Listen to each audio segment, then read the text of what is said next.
안녕하세요. 오늘은요, 그냥 제출하는 데 의의를 두는 제안서가 아니라 정말 이기는 제안서는 뭐가 다른지 그 핵심 비결을 한번 제대로 파헤쳐 보겠습니다. 다 한번 상상해 볼까요? 정말 피가 마르는 순간이죠.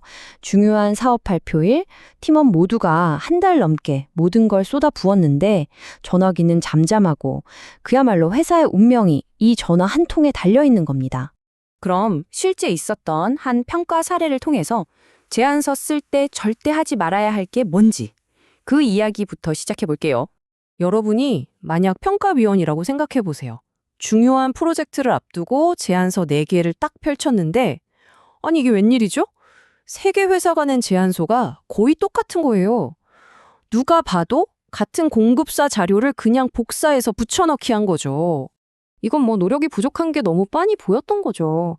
심지어 한 제안서는 자기네 회사랑 아무 상관도 없는 내용까지 들어있었다고 해요. 평가위원 입장에서는 어떤 메시지로 들렸을까요? 아, 이 사람들은 우리 사업에 별로 관심이 없구나 하고 느낄 수밖에 없었겠죠.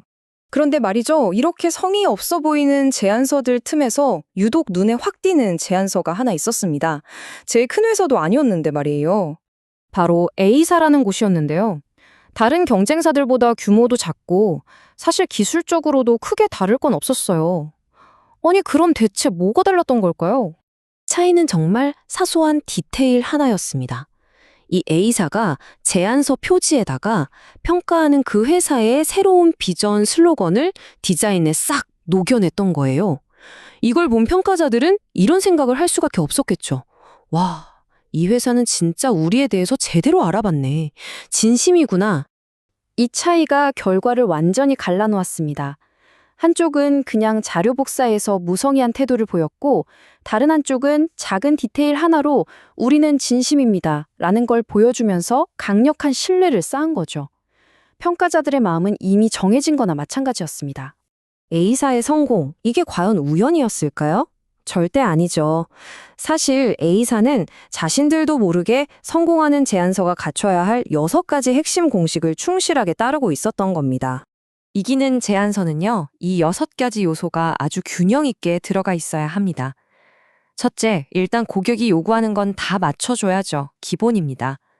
둘째, 왜 우리여야만 하는지 우리만의 차별점을 확실히 보여줘야 하고요.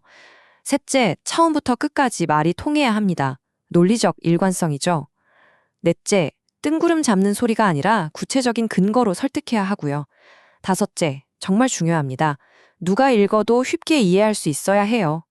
그리고 마지막으로 제안서 자체가 하나의 잘 만들어진 결과물처럼 느껴져야 한다는 겁니다.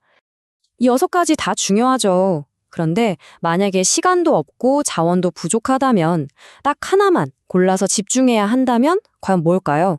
다른 모든 걸 압도하는 가장 중요한 비밀이 하나 있습니다. 그쵸. 보통은 차별화가 제일 중요하다고 생각하기 쉽잖아요. 남들과는 달라야지 하면서요. 하지만 원본 자료에서는 전혀 예상치 못한 훨씬 더 근본적인 요소를 강조합니다. 바로 이겁니다. 이해하기 쉬워야 한다는 것. 무슨 대단하고 복잡한 전문 용어, 기술적인 깊이를 자랑하는 게 아니라는 거죠. 핵심은 명확함, 바로 그겁니다. 왜 이게 그렇게 중요할까요?